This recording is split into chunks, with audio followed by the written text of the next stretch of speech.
Quit करके जब job पे आया तो सब बोले कि पागल है, पागल है, आगल है, क्या करेगा, गाय बेचेगा, गाय पोसेगा। नहीं होता है। गांव पे मैं गांव गया, यहाँ नहीं आया था, गांव चला गया। Once you start preparing for government exam, it is not that you are preparing, your whole family is preparing. बहुत लोग बोले, मैं बर्दाश्त किया। मेरा तबीयत भी खराब हो गया, यहाँ के मेंटली डिप्रेस हो गया, दवाई चला, ओवरकम करने में लगभग 1 साल लग गया। अब मैं ही नहीं छोड़ा ऐसे जॉब, ऐसे 200 बंदे थे।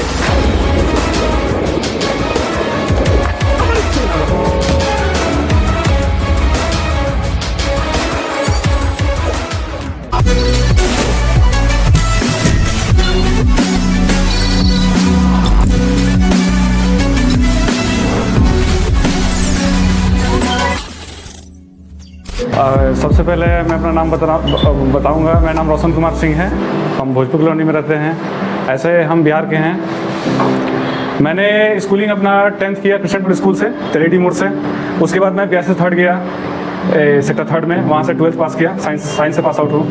तो मेरा 12th 2017 में कंप्लीट हुआ। 18 में मैंने 17 ही में मैंने ना फॉर्म भरा था MR का, नेवी MR का, आप जानते होंगे। तो नेवी MR में भी मेरिट आउट है। तो हमको बहुत सेटबैक लगा। उस समय 345 ही सीट था। तो मैंने RTI फाइल कर दिया कि मेरा सिलेक्शन क्यों नहीं हुआ। तो वहाँ से रिप्लाई आया कि आपका 31 मार्क्स है, कट ऑफ गया 33 बिहार के लिए। मैं निश्चिंत हो गया। SSR का एग्जाम हुआ। SSR में मैंने सब निकाल लिया। रांची में एग्जाम था, सारा कुछ होता था एक ही दिन में प्रोसेस। मैं फिट हो गया। SSR में मेरा मेरिट आ गया। SSR मैंने ज्वाइन कर लिया आपको अगस्त 2018 में। बहुत खुशी हुआ भाई, नेवी है, लेकिन मुझे जानकारी नहीं था। बहुत अच्छा जॉब है। मैं वहाँ ज्वाइन किया, लेकिन क्या हुआ हमको कुछ समझ में नहीं आया। हमको इंटरेस्ट नहीं हुआ। मतलब कि हमको वहाँ गजब लगा, होम सिकनेस पकड़ लिया। उसके बाद बहुत प्रॉब्लम हुआ। हम घर वालों को बोले कि हम ये ट्रेनिंग नहीं करेंगे। सब बोला कि क्यों नहीं करोगे भाई, नेवी जॉब मिल रहा है, आसान बात नहीं है। नेवी में जॉब मिलना ही आसान बात नहीं है, तो नेवी क्यों छोड़ोगे। हम बोले कि हमको यहाँ अच्छा नहीं लग रहा है, हम नहीं करेंगे। मेरा उस्ताद लोग जो ट्रेनर्स थे वो समझाएंगे बाबू जॉब नहीं मिलेगा, 15 साल का नौकरी है, पेंशन भी है, सब आराम से लाइफ कटेगा। हम बोले सर हमको एक दिन नहीं रुकना है। हम घर से कागज लेटर मंगा रहे थे कि हमको भाई जॉब छोड़ना है। घर वाले मतलब कि नहीं जान इंग्लिश में लेटर लिखते थे, तो उतना नहीं पढ़े थे, तो भेज दिए लेटर। उन्होंने लेटर को छिपा दिया। उस्ताद लोग चाहते थे कि किसी तरह ट्रेनिंग कर ले। तो मेरा इतना जिद्दीपन हम आ गया ना कि वो लोग तैयार हो गए छोड़ने के लिए। मैंने कुछ भी नहीं सोचा कि मेरा नौकरी है, इतना मेहनत से लगा है, हमने क्विट कर दिया जॉब को। क्विट करके जॉब पे आया तो सब बोले कि पागल है। मैं बर्दाश्त किया। मेरा तबीयत भी खराब हो गया। यहाँ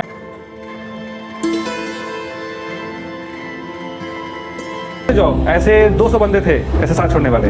आप जितना आसान डिफेंस को समझ रहे हैं ना यहाँ बैठे उतना आसान वहाँ है नहीं। आपका रूटीन बहुत टफ है। मतलब सुबह 3 बजे से शुरू है रूटीन। तो जो यहाँ सिविल में लाइफ हम लोग जी रहे हैं ना, उसका बहुत अपोजिट है। अभी आप जाइएगा, भगवान करे कि आपका भी सिलेक्शन हो जाए, मेहनत कीजिए, जाइए, लेकिन आपको फिजिकली तो स्ट्रॉन्ग रहना ही पड़ेगा, वैसे मेंटली स्ट्रॉन्ग भी रहना पड़ेगा। और उस समय मेरा एज क्या था, 18 ईयर्स। आज मेरा है एज 24 ईयर्स। तो मैं आया 2 साल तैयारी नहीं किया, कुछ भी नहीं किया। फिर BCA में नाम लिखाया, bachelor computer application, Bokaro state city college Bokaro में। जब वहाँ एडमिशन कराया तो मेरे दादाजी का तबीयत खराब हो गया। मैं चला गया दिल्ली में 6 महीना काटा। आया तो यहाँ का एग्जाम हो चुका था, वहाँ भी सेटबैक लग गया। घर वाले अब सपोर्ट नहीं, चला गया गाँव यहाँ से उठ के। गाँव में 2 साल रहा, 2 साल। सब बोला कि इसका लाइफ अब खराब हो गया, बर्बाद हो गया, अब क्या करेगा, कहीं 10 साल का नौकरी करेगा, यही ना करेगा, और क्या करेगा, कहीं लगा देंगे। रिलेशन बोला कि चलो इधर आ जाओ, कोई बोला कि उधर आ जाओ, कोई बोलता है गाँव में घूमते रहो, कोई बहुत कुछ बोला। हम नहीं बतला सकते हैं आपको। फिर अचानक क्या हुआ कि दीदी की शादी हुई, मैं वापस बोकारो आ गया।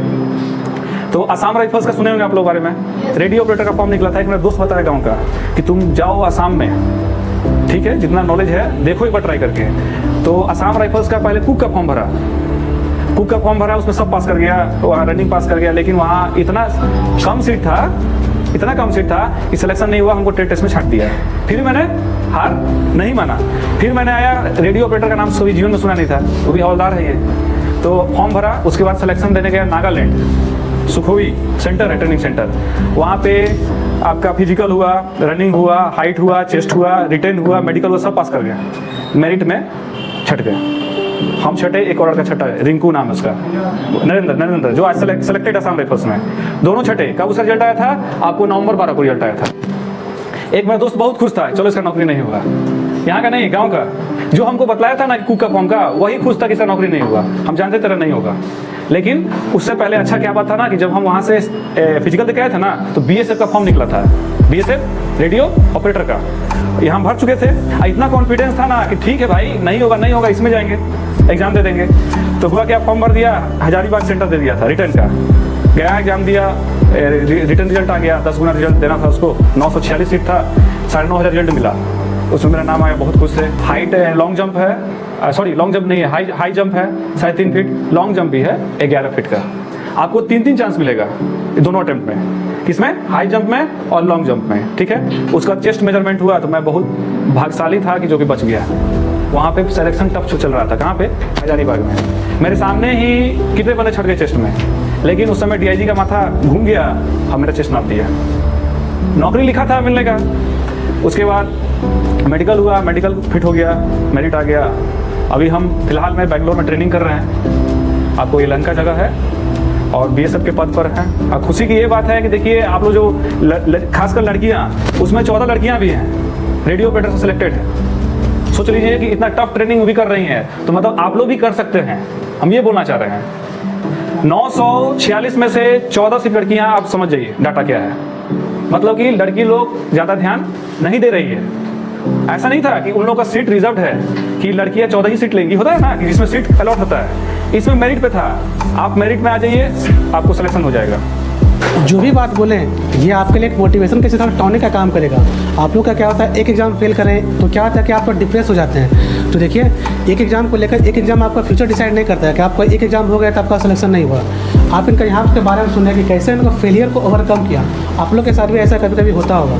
अब देखिए, जो काफ़ी बच्चे जो SSC GD में सेलेक्टेड हो गए हैं, या फिर कल जाके जो BSF में जाइएगा तो वहाँ पर ट्रेनिंग वगैरह क्या होता है, चाहे आपका कुछ डाउट्स है इस फील्ड से रिलेटेड या डिफेंस से रिलेटेड, कि आप जाइएगा, आपको भी तो जाना वहीं पर है ना। जैसे हम सबको यही बोलते हैं कि जब तक आप उस चीज़ को खुद से एक्सपीरियंस नहीं कीजिए तब तक आपको आइडिया नहीं मिलेगा। हम कितना भी आपको बोले कि CHSL का एग्ज़ाम ऐसा होता है, जब तक आप दे के नहीं आइएगा तब तक आपको पता नहीं चलेगा। तो ऑलरेडी देखिए, रोशन जो है ऑलरेडी वहाँ पर रह रहे हैं, सर्विस में रह रहे हैं, तो ये आपको और बेहतर तरीके से आइडिया दे पाएंगे। तो जो भी आपका डाउट्स है 1 बाय 1 करके डाउट्स उनसे पूछिए।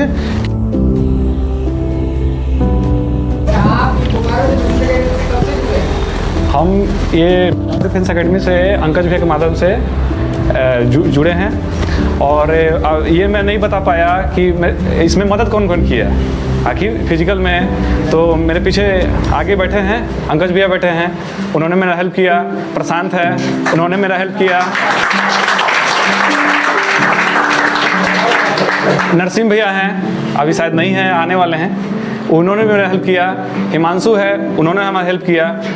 आपको मैं फिजिकल के बारे में बतला रहा हूँ। मैं जब दौड़ता था तो आपको टाइमिंग बता दिया, 6.5 मिनट का दौड़ था। हमसे 6.5 मिनट में दौड़ नहीं होता था। हम बहुत कोशिश किए हैं, सामने बैठे भी हैं ये, तो हम प्रैक्टिस करते थे रोज़। कभी 6:58, 7:20 नहीं होता है, 7:19, लेकिन इतना था कि दौड़ निकाल लेंगे।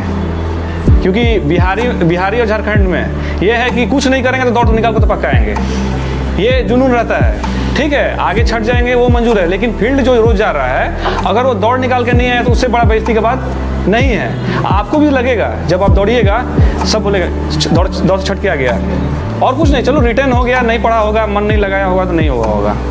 तो ये सब आपको हाई जंप है, प्रैक्टिस होता था। हाई जंप साइकिल लगा के मैं फानता था, क्योंकि शाम का समय होता था, कोई रहता भी नहीं था ज़्यादा। अब मैं ज़्यादा एक्सपोज नहीं करता था कि हम BSF का देने एग्जाम जा रहे हैं, ठीक होता है ना। मैं अकेले प्रैक्टिस करता था, खासकर साइकिल लगाता था, वो 3 फीट का कम से कम होता है ना उसका हाइट, उस पर जंप करता था। क्योंकि आप ये सोचिएगा कि हम एक ही बार 3.5 फीट जंप कर जाएंगे, ये पॉसिबल नहीं है। आपको ग्रेजुअली इंक्रीज़ करना पड़ेगा। तो मैं थोड़ा थोड़ा इंक्रीज़ करता था। पहला दिन जब लॉन्ग जंप किया तो कम से कम 2 फीट भी नहीं फान पाता था। तो मैं सोचा कि हमसे ये नहीं निकलेगा, लेकिन बोला जाता है ना, प्रैक्टिस मेक्स मैन परफेक्ट। क्यों नहीं होगा, 1 महीना समय था, होगा। डेफिनेटली कर गया, आपके सामने खड़ा हूँ। और हमको यहाँ पे सर गाइड किए, रोशन सर गाइड किए, यहाँ पे गाइड किए, मनीष भैया गाइड किए, तो इनका बहुत शुक्रगुजार हूँ सर। नहीं, मेरा कुछ नहीं है। और एक बात और है कि आप जिस फील्ड में मेहनत कर रहे हैं, मैं डिफेंस की नहीं बोल रहा हूँ, डिफेंस तो एक है कि शान की नौकरी है, वो है। आप जिस फील्ड की तैयारी कर रहे हैं, मन से तैयारी कीजिए, नहीं होता है, जी जान लगाइए। हाँ, उसके बाद आपको गॉड हेल्प करेंगे, जरूर करेंगे।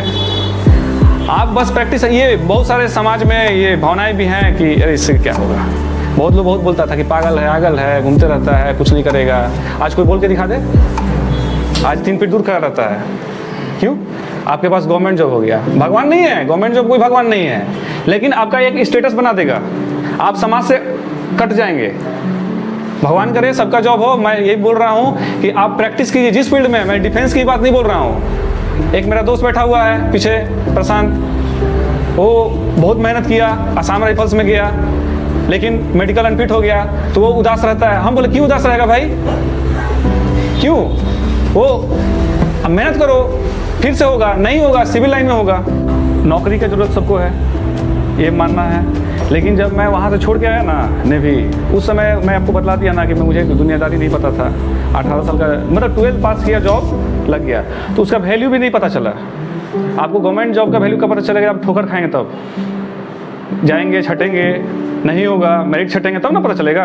अब आप गए, आपको मिल गया, तो अपॉर्चुनिटी बोलेंगे ना, आपका लक बोलेंगे, फॉर्चून बोलेंगे कि आप एक बार में आपका सिलेक्शन हो गया। गए, बोले उस समय छोटे थे, माइंड उतना नहीं था, मैच्योरिटी नहीं थी, मैंने छोड़ दिया। लेकिन जब मैं छोड़ के वहाँ से आया ना, तो पूरा दुनियादारी पता चल गया। शेड्यूल आपका 3 बजे से है, सुबह 3 बजे उठना है। ये आपको कोच का ड्यूटी मिल जाएगा। कोच मतलब कि जहाँ राइफल निकालने जाना है, राइफल निकाल के आएंगे तो आपका कम से कम 5 बज जाएगा। 5 बजे कुछ वर्किंग होगा, साफ सफाई होगा, तो 5:45 से पीटी शुरू होता है। पीटी शुरू होने के बाद आपका पीटी 5:45 से 6:45 तक पीटी चलेगा। 6:45 से आपको 20 मिनट का समय है।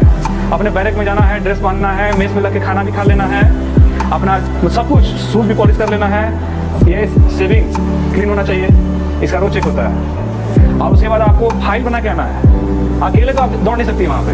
मतलब कहने का मतलब जो प्लाटून है, प्लाटून एक साथ दौड़ेगी, या 20 दौड़े, 17 दौड़े, 18 दौड़े या 9 दौड़े। आप अलग अगर हो गई, उसमें चेस्ट नंबर होता मिलता है, तो चेस्ट नंबर आपका नोट हो जाता है। अगर आप अलग दौड़िएगा तो उसका पनिशमेंट बाद में होगा, शाम को पनिशमेंट मिलता है। तो शुरू का बहुत ही टफ, हमको इसलिए टफ नहीं लगा कि हम नेवी का ट्रेनिंग 3 महीने किए थे, तो हमको आदत था। कितना तो 5 साल पहले याद आदत में हमको हो गया था, तो आसानी हुआ। उसके बाद आपका ट्रेनिंग चलेगा 7:40 से लेकर 12:25 तक। हाँ, 12:25 तक ट्रेनिंग चलेगा। ट्रेनिंग खत्म हुआ, उन लोगों की मर्जी, 12:25 तक हमारा परेड है, लेकिन वो छोड़ते नहीं है, जानबूझ के बैठा के रखते हैं। आपको छोड़ेंगे सर 1 बजे खाना खाने के लिए। आप खाना खाना आइएगा दौड़ के 1 घंटा में, तो उस समय 1 घंटा का समय मिल जाता है। खाना खा के लाइन में 150 लड़का एक साथ है हम लोग खाना खाने के लिए। मेस में लगे खाना खाएंगे, अपना प्लेट धोएंगे, बैरक में पहुंचेंगे, विसिल बज जाएगा। जैसे ही बेड पे बैठेंगे कि विसिल बज जाएगा, नीचे आ जाओ, फिर फॉल इन। उन लोगों का मन क्या करेगा, दौड़ाएगा, नहीं तो बोलेगा ना कि कुछ नहीं, चलो फिर झाड़ू मारना। मतलब आपको बैठने नहीं देगा। और वहाँ एक एफपीटी होता है, फील्ड फिजिकल एफिशिएंसी टेस्ट, जिसमें 5 इवेंट होते हैं। पहले running 3.2 kilometre with rifle on your shoulder, और पोस्ट बिट्टू में आपका 14 एसेंशियल आइटम लाइफ के लिए, और एक पानी का बोतल आपको लेकर दौड़ना है। 3.2 किलोमीटर में बता रहा हूँ, उसको दौड़िएगा। उसके बाद 9 फीट डिच है, राइफल के साथ में फान जाना, फिर 6 फीट वॉल है, जंप करना है, फिर मंकी रोप है। मंकी रोप पीछे गन को रख के आपको मंकी रोप करना है। आप कम से कम मतलब 5 फीट चढ़ाई है, और उसके बाद हॉरिजॉन्टल है। उसके बाद फायरमैन लिफ्ट भी है। फायरमैन लिफ्ट में क्या कि एक सैनिक को बिठाकर अपने शोल्डर पर, उसका भी राइफल पकड़ो, अपना भी राइफल पकड़ो, और 183 मीटर दौड़ो। टाइम लिमिट भी है इसमें, 60 सेकंड के अंदर आएंगे तो आप एक्सीलेंट माने जाएंगे, 70 सेकंड के आएंगे तो वेरी गुड, और 80 सेकंड में आएंगे तो गुड, बाकी फेल। आइए, आपको 5 इवेंट पास करना जरूरी है, तब आप एफपीटी पास है, वरना एफपीटी फेल है। इससे सर ये सर्विस दौरान है, 35 साल तक इसके लिए है। जब तक आप सर्विस करेंगे, ये आपको ऐसे जब आप सर्विस में चले जाएंगे तो सालाना 2 बार करना होगा, एनुअली। ऐसे ट्रेनिंग में है तो हर वीक 1 बार कराता है। उस दिन बहुत थकान हो जाता है, कुछ नहीं मन करता है कि छोड़ छाड़ के चले आए। इतना वो टफ हो जाता है ना, वो सबसे हार्ड फिजिकल है। और बीएसएफ में कुछ नहीं है, बस वही 1 महीने पीटी है। अगर आप एफपीटी क्लियर कर लिए ना, तो आपको बीएसएफ में कोई फेल नहीं कर सकता है, जैसे हमारे उस्ताद बतलाया है। तो मैं अभी तक एक्सेलेंट आया हूँ, रनिंग में एक्सेलेंट आता हूँ, लेकिन मंकी रोप नहीं हो पाता है। अभी तक हम 6 बार दे दिए हैं, क्या बोलते हैं, एफपीटी, जिसमें से 1 बार मेरा मंकी रोप क्लियर हुआ है, लेकिन 5 बार नहीं हुआ है। तो वही प्रैक्टिस चलता है। मैं बोला ना कि 2 बजे जैसे आता हूँ बेड पे, तो विसिल मार दिया जाता है, उसी के लिए कि जितना रगड़ेंगे ना उतना वो अच्छा होगा। ड्रिल होता है, ड्रिल में तो